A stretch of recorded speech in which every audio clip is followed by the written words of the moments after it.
नमस्कार दोस्तों, आपका हमारे YouTube चैनल में एक बार फिर से स्वागत है।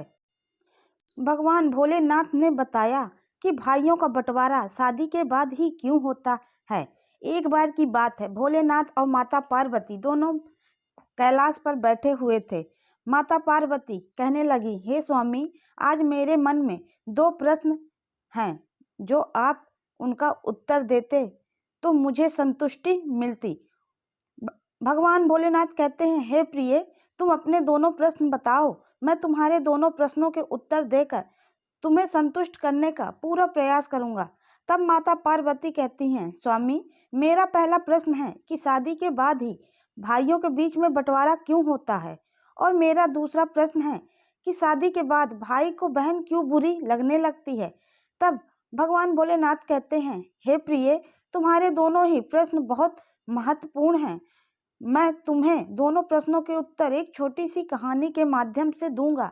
इसलिए मैं जब तक कहानी सुनाऊं, तुम इस कहानी को पूरे मन से सुनना, क्योंकि आधी अधूरी कहानी सुनने से हमारा ज्ञान आधा अधूरा ही रहता है, और आधा अधूरा ज्ञान सबसे खतरनाक होता है। इसलिए हमेशा जो भी सुनो उसका पूरा सुनो। इसके बाद वो कहते हैं कि मैं आपको यह कहानी अब सुनाने जा रहा हूँ, आप ध्यानपूर्वक सुनिएगा। तब माता पार्वती कहती हैं, मैं कहानी को पूरा मन लगा के सुनूंगी प्रिय। तब भगवान भोलेनाथ कहते हैं, बहुत समय पहले एक नदी के किनारे एक किसान अपनी पत्नी और 3 बेटों के साथ रहता था। तीनों बेटों की शादी हो चुकी थी। पूरा परिवार एक साथ सुखपूर्वक रहता था। एक दिन एक किसान की पत्नी ने अपने बेटों से कहा, बेटा, यह जमीन और जंगल तुम्हारे पिता के बड़े परिश्रम का फल है। जमीन की उपज और जंगल की लकड़ी बेचकर तुम्हारे पिता ने इतने ढोर डंगर खरीदे थे और इतना बड़ा घर बनवाया था कि जिसमें सारा परिवार सुख से रह सके। वही उस किसान के तीनों बेटे एक टीले पर खड़े हुए थे, जहां से धान के खेत दिखाई देते थे। वही फसल काटने के लिए तैयार थी और पके धान की बालियां खेतों में लहरा रही थी। वहीं किसान का सबसे छोटा बेटा अपनी माँ से कहता है, माँ, आप ठीक कहती हो, मुझे पिताजी के साथ सुबह सुबह अपने खेतों में जाना बहुत ही अच्छा लगता है। मुझे आज भी सब यह याद है। फिर भोलेनाथ कहते हैं, हे प्रिय, किसान का सबसे छोटा बेटा जो था उसका नाम रामू था। रामू आगे कहता है, मुझे खलिहान में काम करना बहुत ही अच्छा लगता है। वहीं रामू जो था अपने पिता की तरह खेती बाड़ी किया करता था।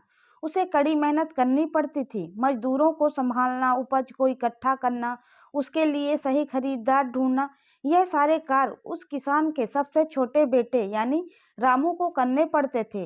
वहीं किसान के 2 बड़े बेटे, एक का नाम सोहन था और दूसरे का नाम श्याम था। सबसे बड़ा सोहन ज्योतिष का काम करके खूब सारा धन कमाता था। वहीं दूसरे नंबर का जो श्याम नाम का बेटा था, वह बहुत बड़ा व्यापारी और बहुत ज्यादा पैसे कमाता था। वहीं पूरे परिवार के बीच में एक खुशी की लहर, किसी प्रकार का परिवार में कोई कष्ट नहीं था। उसके बाद में किसान एक दिन बीमार पड़ गया। फिर उसने अपनी पत्नी को बुलाया और कहा, मेरा अंतिम समय आ रहा है। बस तुम मुझे एक वचन दो कि बच्चों के बीच में कभी जमीन जायदाद का बंटवारा न करना। मैं यह चाहता हूँ कि हमारे तीनों बच्चे जीवन भर मिलजुल कर रहें, किसी के बीच में कोई भेदभाव उत्पन्न न हो, क्योंकि जिस घर की एकता भंग हो जाती है वह घर पूरी तरह बिखर जाता है। फिर भगवान भोलेनाथ कहते हैं, प्रिय, वही किसान की पत्नी उस किसान को वचन देती है और वचन देते ही उस किसान की मृत्यु हो जाती है। वही किसान धीरे धीरे गुजरता गया समय। फिर एक दिन किसान की पत्नी ने अपने तीनों बच्चों को बुलाया और कहा, बेटे, मैं तुमसे एक वचन लेना चाहती हूँ कि तुम्हारे पिता की अंतिम इच्छा थी कि तुम्हारे बीच में कभी भी जमीन जायदाद का बंटवारा नहीं होगा। तुम तीनों भाई और तीनों बहुएं हमेशा घर में मिलजुल कर जीवन यापन करोगे, क्योंकि जिस घर की एकता टूट जाती है वह घर कभी भी उन्नत नहीं कर पाता है।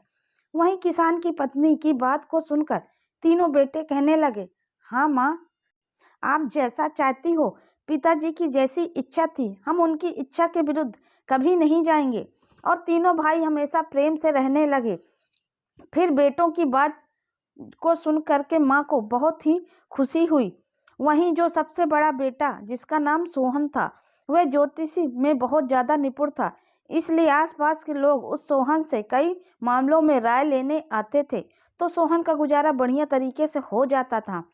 वहीं दूसरे नंबर का बेटा, जिसका नाम श्याम था, वह भी बड़ा व्यापारी था। उसकी भी कमाई ठीक ठाक हो जाती थी। वहीं सबसे बड़ी मुश्किल यह थी, किसान का जो सबसे छोटा बेटा था, जिसका नाम रामू था, वह कड़ी मशक्कत करता था, बहुत मेहनत करता था, सुबह से लेकर शाम तक खेतों में लगा रहता था, फिर भी उतनी कमाई नहीं कर पाता था जितनी कमाई दोनों बड़े भाई करते थे। समय धीरे धीरे गुजरता गया।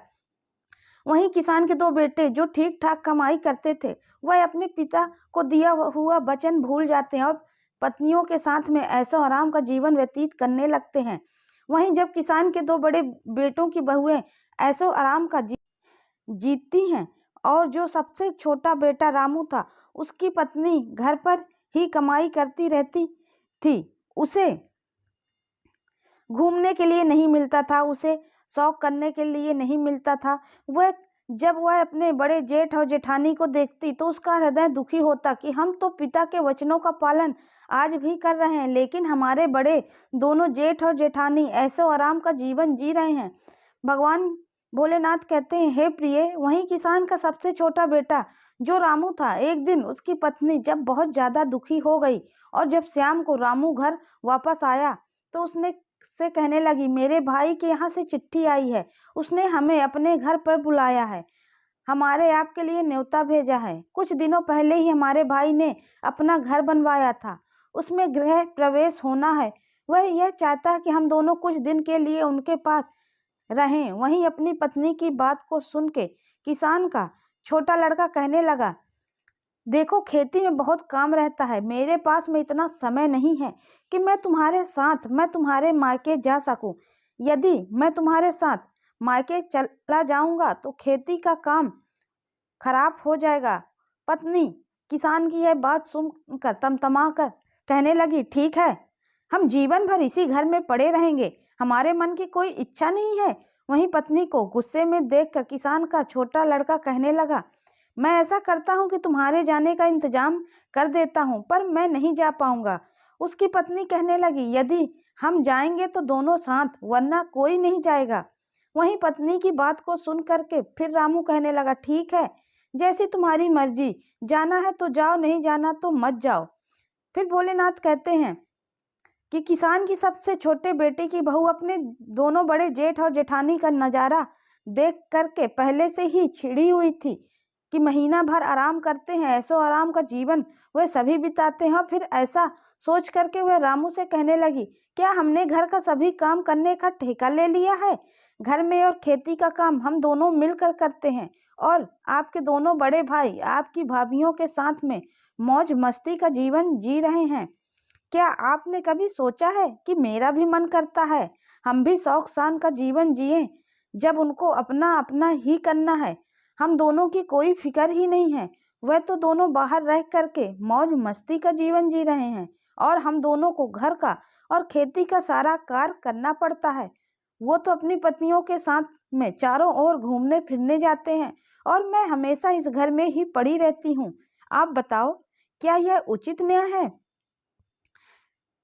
फिर वह अपनी पत्नी की बात को सुनकर रामू की नींद खुल गई और फिर उसकी पत्नी आगे कहने लगी, अब तुम मेरी एक बात सुनो, जायदाद के बंटवारे की बात चलाइए ताकि हम लोग अलग रह सकें। यदि हम अलग रहेंगे तो हमको भी अपने घूमने के लिए कुछ समय मिलेगा। फिर इस प्रकार अपनी पत्नी की बात को सुनकर रामू को लगा कि उसकी पत्नी सही कह रही है, मेरा काम मेरे भाई के काम से ज़्यादा महत्वपूर्ण है। मेरी ही वजह से वह दोनों इतने ठाठ से और आराम से जीवन जीते हैं और मैं और मेरी पत्नी नौकरों की तरह इस घर में लगे रहते हैं। वहीं एक रोज जब सभी भाई घर में खाना खा रहे थे तो किसान के सबसे छोटे लड़के ने अपनी माँ और भाइयों से कहा कि उसे जायदाद में उसका हिस्सा चाहिए, अब वह शामिल नहीं रहेगा। वहीं अपने सबसे छोटे बेटे की बात को सुनकर माँ को बड़ा धक्का लगा और उसने कहा, तुम्हारे पिता चाहते थे कि तुम सब मिलजुल कर एक होकर रहो। वहीं सबसे छोटा बेटा कहने लगा, माँ, मैं अब शामिल नहीं रह सकता हूँ। फिर तो और दोनों भाइयों ने भी हामी भर दी और कहा, ठीक है, जायदाद का बंटवारा हो जाना चाहिए। वहीं जमीन जायदाद के सभी कागज जिनके आधार पर बंटवारा होना था तैयार किए गए। वहीं बंटवारा होने से पहले किसान की पत्नी अपने तीनों बेटों से कहती है, बंटवारा बाद में होगा। हमारे घर की परंपरा है कि कोई भी कार्य करने से पहले सबसे पहले भगवान जी के दर्शन अवश्य करने चाहिए। वहीं अपनी माँ की बात को सुनकर सभी बेटे तैयार हो जाते हैं। तो अपनी माँ की बात मानकर अगले दिन सभी बेटे अपनी पत्नियों और माँ के साथ यात्रा पर निकल जा पड़ते हैं। वहीं मंदिर में दर्शन करने के बाद में जब सभी भाई वापस लौट रहे थे तो उनकी माँ ने कहा, बच्चों मैं बहुत थक गई हूँ और मुझे बहुत तेज भूख लग रही है। आप सभी भी भूखे होंगे और बहुओं को भी भूख लग रही होगी। चलो एक काम करते हैं, किसी ठीक से स्थान पर बैठ करके कुछ खाना खा पी लेते हैं। वहीं गांव के बाहर ही एक पुराना मंदिर था और पास में ही खाने की दुकान थी। वहीं जब सब परिवार खाना खाने की तैयारी करने लगा तो माँ ने कहा, बेटा हम लोग खाना खाने के लिए जा रहे हैं, मगर रुपयों की थैली जो थी वह तो मैं कहीं भूल आई हूँ। अब यहाँ से घर तक जाने के लिए हमें काफ़ी पैसा चाहिए और यहाँ खाने के लिए भी हमें पैसा चाहिए। यदि हमारे पास पैसा नहीं होगा तो ना तो हम घर पर पहुँच पाएंगे और ना ही हमारा पेट भर पाएगा। अब तो एक ही उपाय है कि मैं इन बहुओं के साथ में इसी मंदिर में रुकती हूँ। तुम तीनों भाई एक काम करो, किसी गांव में जाकर कोई काम ढूंढ लो और तीनों अलग अलग अपना काम करो।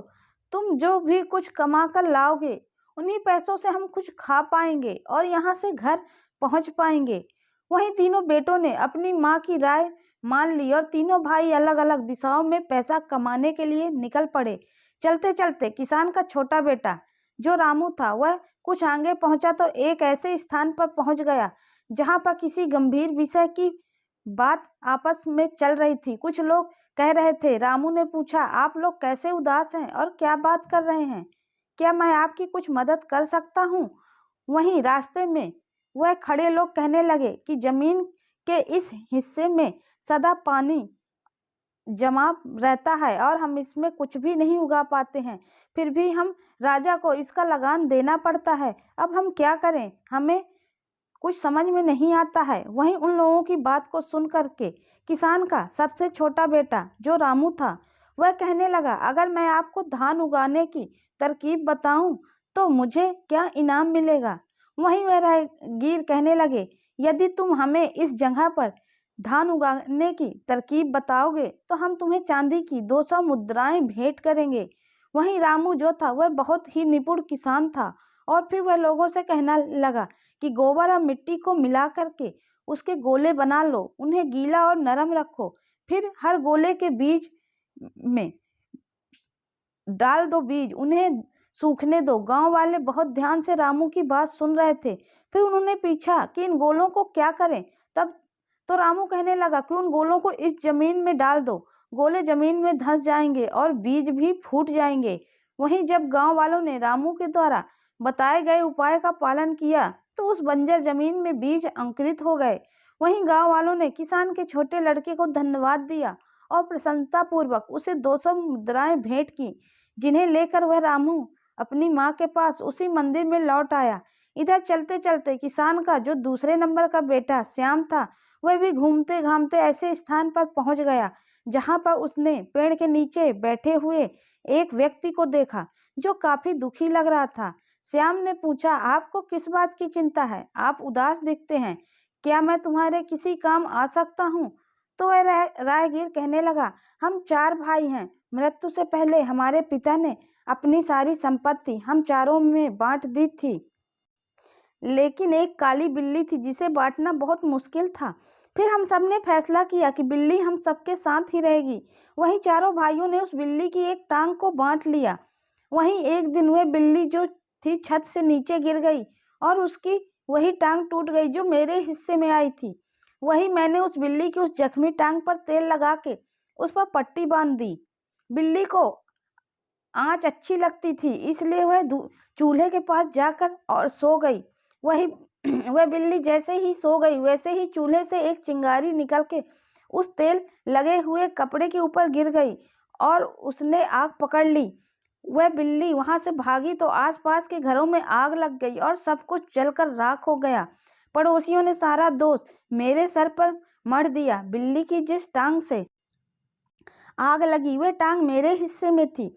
वही फैसला जब पंचायत में पहुंच गया तो पांचों ने कहा कि जिस टांग की वजह से आग लगी है वह मेरे हिस्से की थी, इसलिए पूरा नुकसान मुझे ही करना होगा। पर मेरे पास सबको देने लायक पैसे नहीं हैं, अब मैं क्या करूं? इसलिए मैं यहाँ पर चिंतित बैठा हूँ। वहीं उस व्यक्ति की बात को सुनकर किसान के दूसरे नंबर का बेटा श्याम कहने लगा, तुम चिंता मत करो, यदि मैं तुम्हारी समस्या का समाधान कर दूं तो तुम मुझे क्या दोगे? वह आदमी कहने लगा, यदि तुम मेरी समस्या का समाधान कर दोगे तो मैं तुम्हें सोने के 400 सिक्के दूंगा। वह शर्त मंजूर हो गई। वह किसान का लड़का कहने लगा, ठीक है, तुम जाओ और अपने पड़ोसियों और गांव के बड़े बूढ़ों को जमा करो, मैं तुम्हें शीघ्र ही मिलता हूँ। किसान के बेटे की बात को सुनकर वह राहगीर जो था अपने गांव के सभी व्यक्तियों को बुला लाया और वहां पर भीड़ जमा हो गई। सबकी बात सुनने के बाद में किसान का बेटा श्याम कहने लगा, यह सच है कि सारा नुकसान बिल्ली ने किया, और यह भी सच है कि जो टांग इसके हिस्से में थी वह टांग जख्मी थी, उस पर तेल की पट्टी बंधी हुई थी। और यह भी सच है जो आप लोग सभी जानते हैं कि बिल्ली के भागने की वजह से ही सब घरों में आग लगी। मगर एक बात आपने नहीं सोची कि बिल्ली अपनी कभी भी जख्मी टांग पर नहीं भाग सकती है। जो बिल्ली की टांग टूट चुकी है वह तो किसी काम की नहीं थी। बिल्ली केवल अपनी सही 3 टांगों से भागी थी, जिसकी वजह से चारों ओर आग लगी। अब आप ही बताओ, बिल्ली की टूटी हुई टांग का दोष है कि जो टांगे सही थी उनका दोष है? श्याम की बुद्धि ने सब गांव वालों को चंभे में डाल दिया और सभी ने हामी में अपना सिर हिलाया।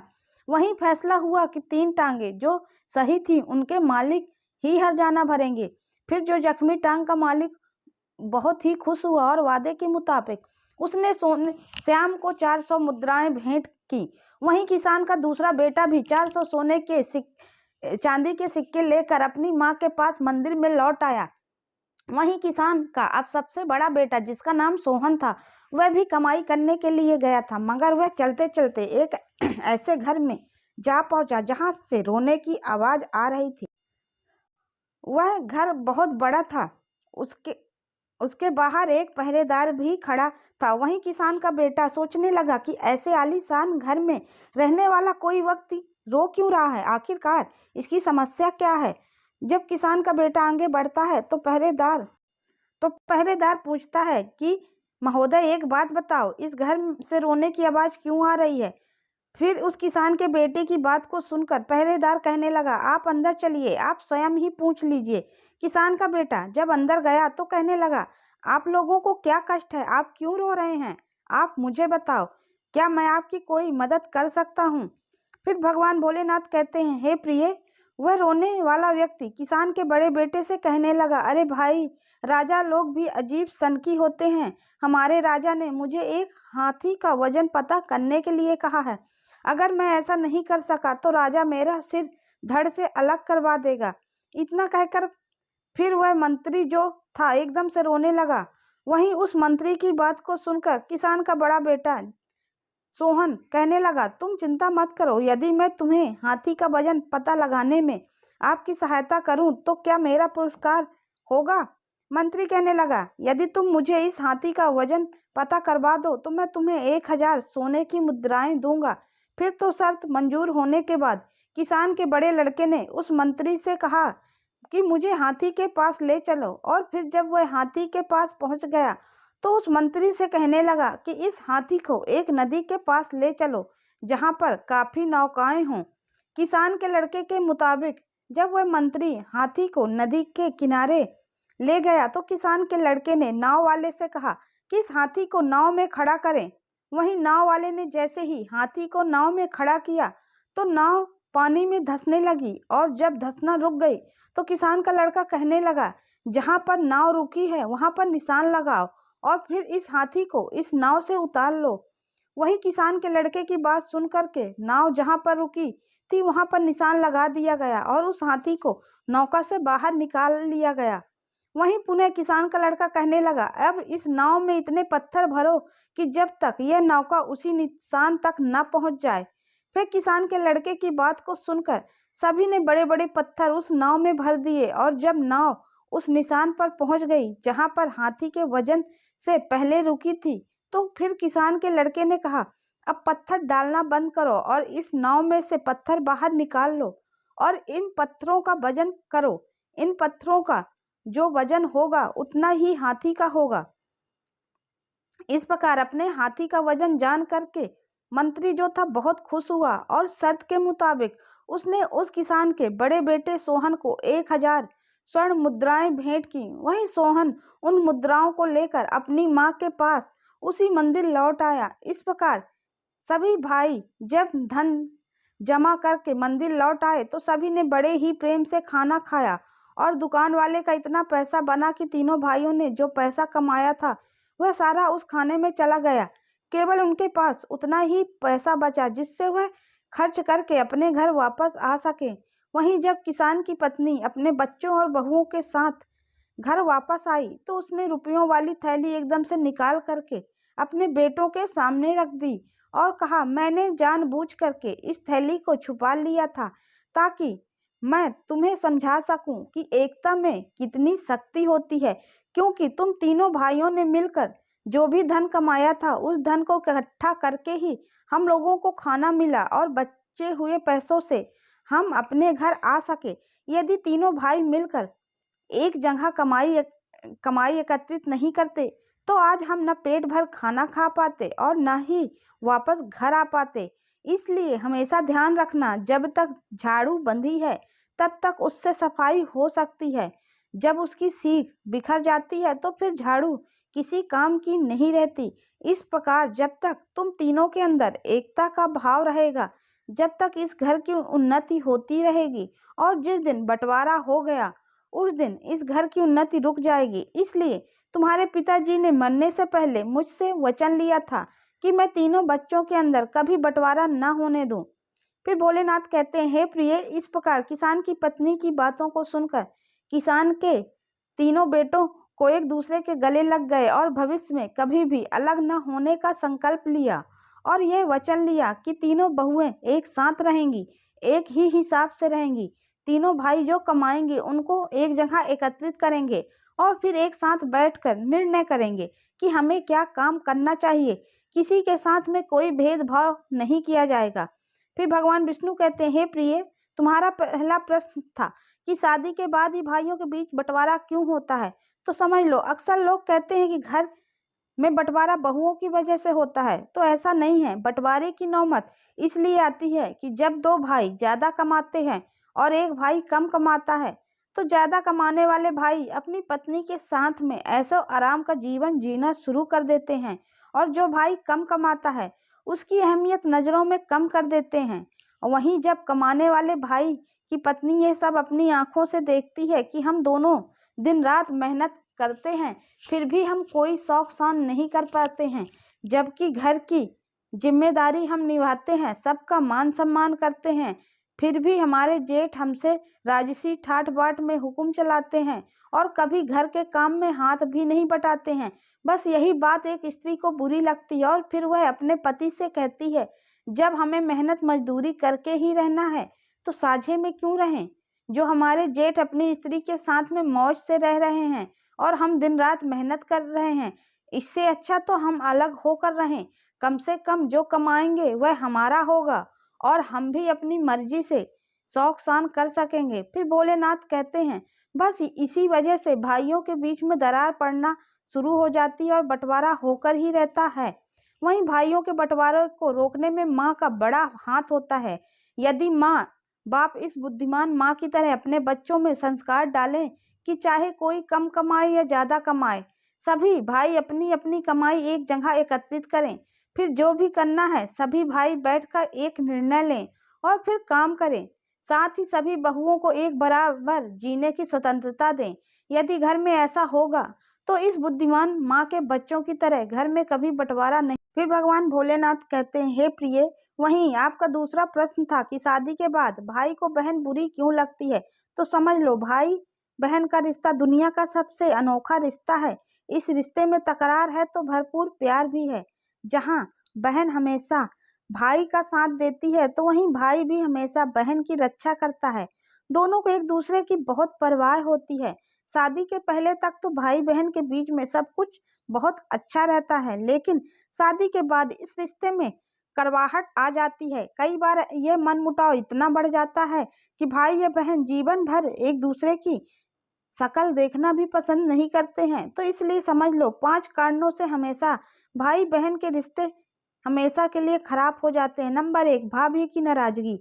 भाभी के शादी के बाद आपको अपनी माँ और भाई के अलावा अपनी भाभी को भी उतना प्यार और सम्मान देना चाहिए। अपनी भाभी को कुछ भी गलत कहने से बचें। भगवान भोलेनाथ कहते हैं कुछ बहनें तो ऐसी हैं कि उन्हें अपनी भाभी ही दुश्मन लगने लगती है। इससे भाभी नाराज हो सकती है और उनकी यह नाराजगी भाई तक पहुंच जाएगी। भाई भले ही कुछ न कह पाए, लेकिन वह आपसे थोड़ी दूरी अवश्य बना लेगा। बहन को भी अपनी जिम्मेदारी अवश्य समझनी चाहिए। नंबर 2, बहन को नजरअंदाज करना। जिस तरह भाभी के प्रति अच्छा व्यवहार भाई का दिल जीत लेता है, उसी तरह अगर बहन शादीशुदा है तो भाई को उसे नजरअंदाज नहीं करना चाहिए। इससे रिश्ते में दूरी आना संभव है।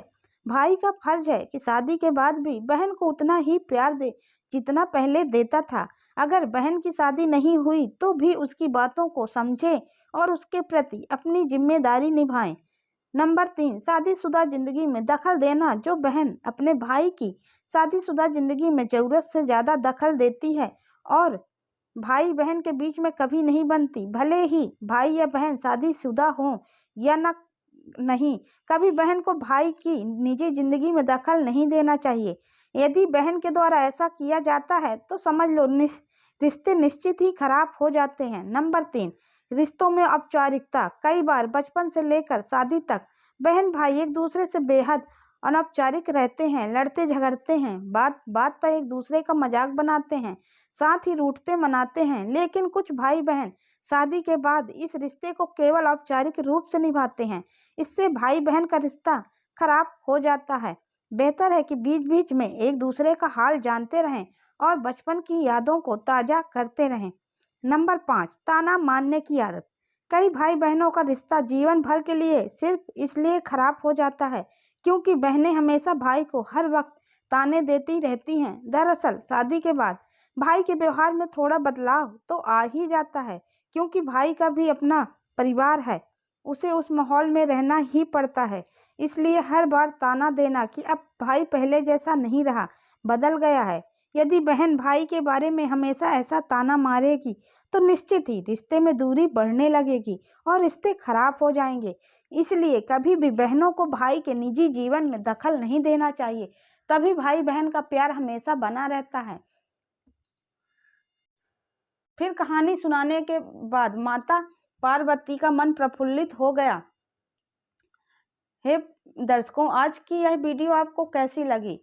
अगर आपको यह वीडियो अच्छी लगी है तो प्लीज़ कमेंट्स करके ज़रूर बताइए। मेरे चैनल को लाइक और सब्सक्राइब करना बिल्कुल ना भूलें। तब तक के लिए नमस्कार।